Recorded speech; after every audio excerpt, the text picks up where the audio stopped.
Assalamualaikum warahmatullahi wabarakatuh. Selamat belajar kembali mahasiswa PPNS.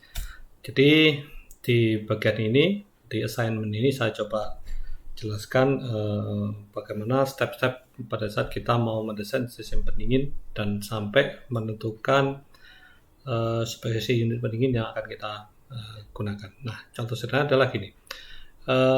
Ini adalah kasus yang kita ingin dapatkan, yaitu pertama bahwa water chiller ini kita ingin membuat air pendingin dari suhu 30 derajat menjadi suhu 15 derajat. Nah, kapasitasnya adalah 1,5 meter kubik per jam. Nah, dengan menggunakan pemahaman Anda pada saat Anda belajar termodinamika, Anda akan bisa menghitung berapa kalor yang harus diambil per waktu, per detiknya yang dibutuhkan oleh sistem pendingin, yang diambil sistem pendingin dari air tersebut untuk bisa mendinginkan suhu dari 30 derajat menuju 15. Nah, setelah Anda bisa mengkalkulasi berapa kilojoule per detik massa panas yang harus diambil dari air tersebut, Anda akhirnya bisa melakukan perancangan. Nah, perancangannya ini sudah ada ketentuan di mana secara temperatur diharapkan temperaturnya adalah 4 derajat Celcius dengan di evaporator dengan temperatur kondenser sebesar 46,69 Celcius. Nah, tersedia COP sistem pendinginnya tersedia 4. Tersedianya ada 4. Nah, setelah Anda melakukan perhitungan, nanti Anda akan bisa dapatkan misalkan berapa daya evaporator, daya kompresor, kondenser, sampai menentukan dimensi pipa. Nah, ini sebagian pekerjaan yang belum selesai. Nah, bagaimana menyelesaikan pekerjaan ini? Contoh sederhana adalah ini. Di step berikutnya saya akan tunjukkan bagaimana menggunakan katalog yang ada di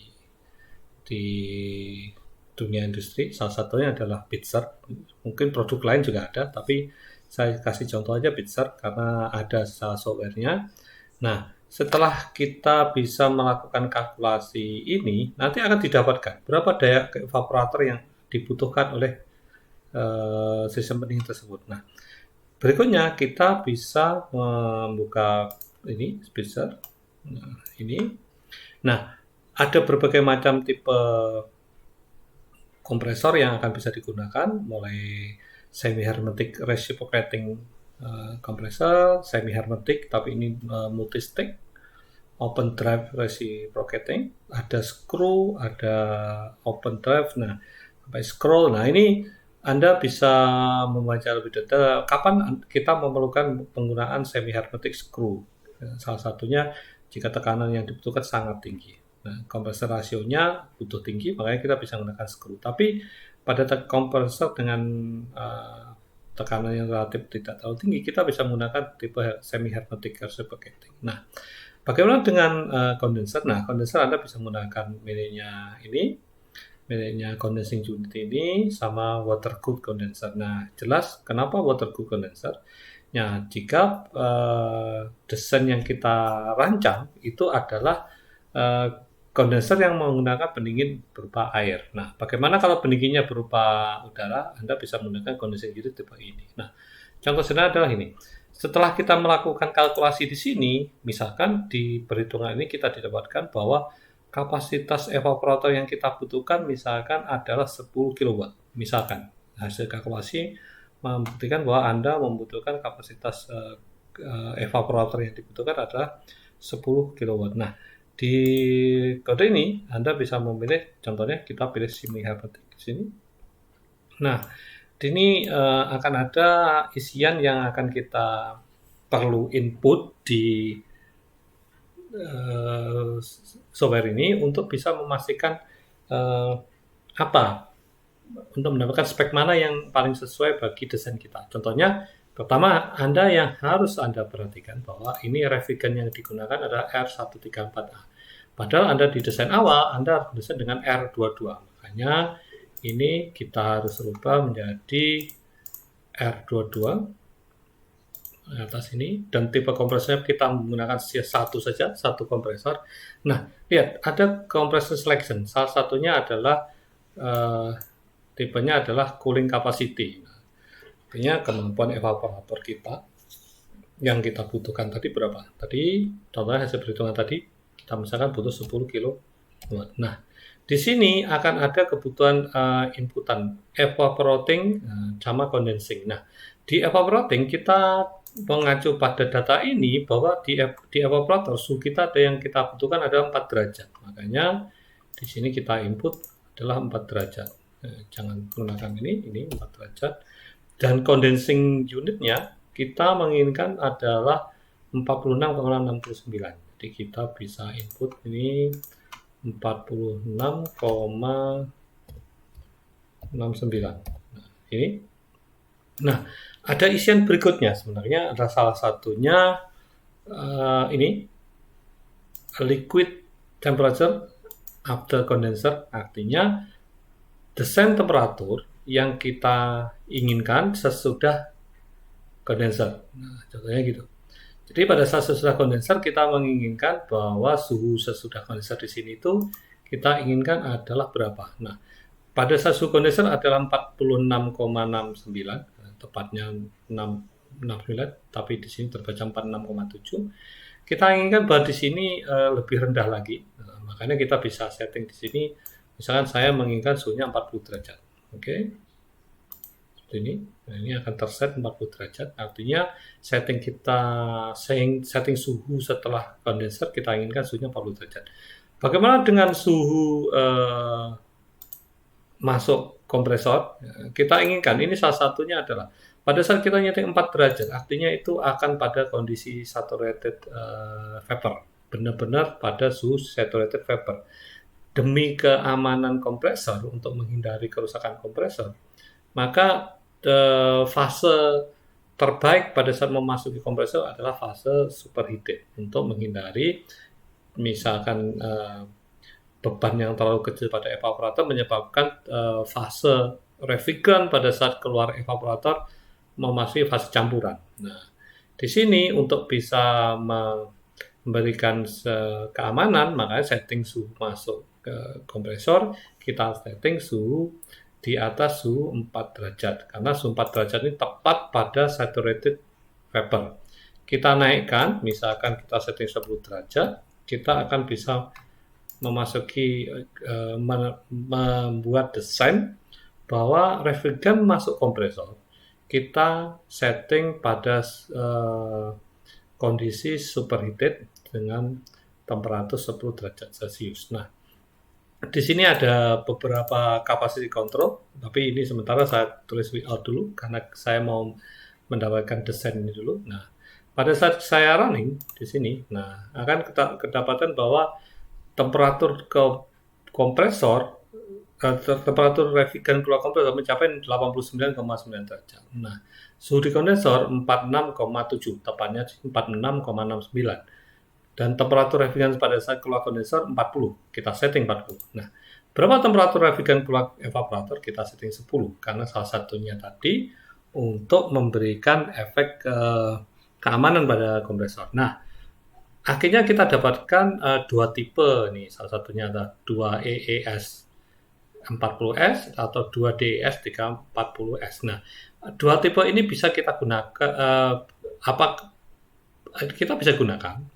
Tapi yang Anda perlu pertimbangkan adalah Anda pada saat mendesain 10 kW, pada saat Anda menggunakan 2 EES, maka akan cooling capacity sebenarnya adalah 9,69. Nah, bagaimana dengan 2 DES 40 itu 11,2. Jadi katalog ini tidak ada yang tepat 10 kW, tapi yang ada adalah 9,69 sama 11,2. Nah, apa yang kita pilih? Nah, ini sangat tergantung kita sebagai desainer. Pada saat kita menginginkan desainer kita cukup aman dengan kondisi safety factor yang baik, jadi pada saat kita mendesain 10, yang kita harapkan adalah performanya benar-benar perform. Nah, kita bisa menggunakan spek yang di atasnya, jadi menggunakan 11,2 kW. Tapi pada saat kita bicara tentang kondisi budget, keuangan satunya, pasti kita akan bisa memilih spek di bawahnya yang mendekati 9,69. Karena apa? Secara logika, pasti spek yang 2IS ini akan lebih murah dibanding 2DS karena kapasitasnya lebih kecil. Tapi saya ingatkan rekan-rekan pada saat Anda bicara tentang desain, untuk bisa mendapatkan ketepatan desain ya kita harus memberikan desain melebihi yang kita kalkulasi. Karena kalkulasi ya 10 kW kita bisa gunakan 11 kW. Nah, di situ akan Anda bisa baca cooling capacity titik bintang. Nah, ini bisa Anda lihat kenapa harus ada titik bintang ini. Pemahamannya silakan dimengerti. Evaporator capacity, jadi kapasitasnya evaporator itu 11,2 ya. Power inputnya 3,25 kW, ini mini kompresor.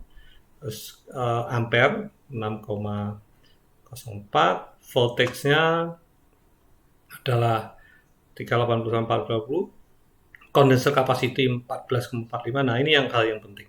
COP yang kita dapatkan pada saat menggunakan desain ini itu mencapai 3,45.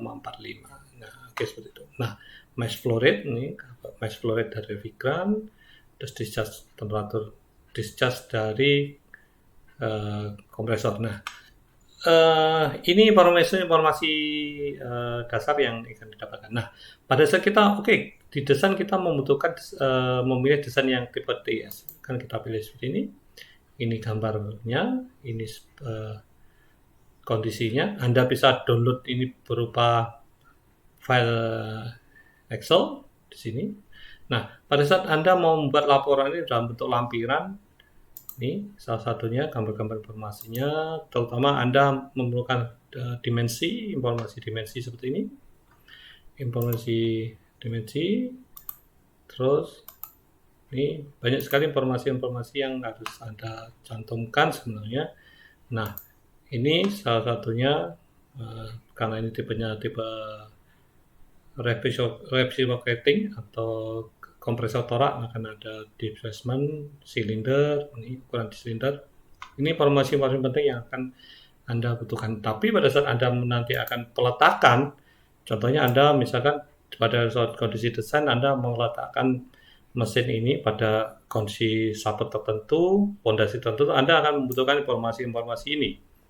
Informasi itu dimensi. Nah, setelah itu Anda perlu mendownload ini jadi sebuah bentuk laporan yang mungkin akan jadi sebuah lampiran. Anda bisa klik ini untuk ber-PDF. Ingat, ini informasi yang akan saya sampaikan. Misalkan ini headline, nanti tolong pada saat Anda mengerjakan, Anda menggunakan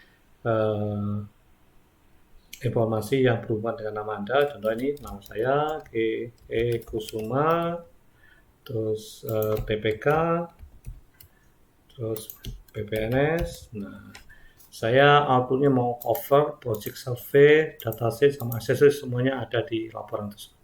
Saya kita klik, saya coba save di sini, example,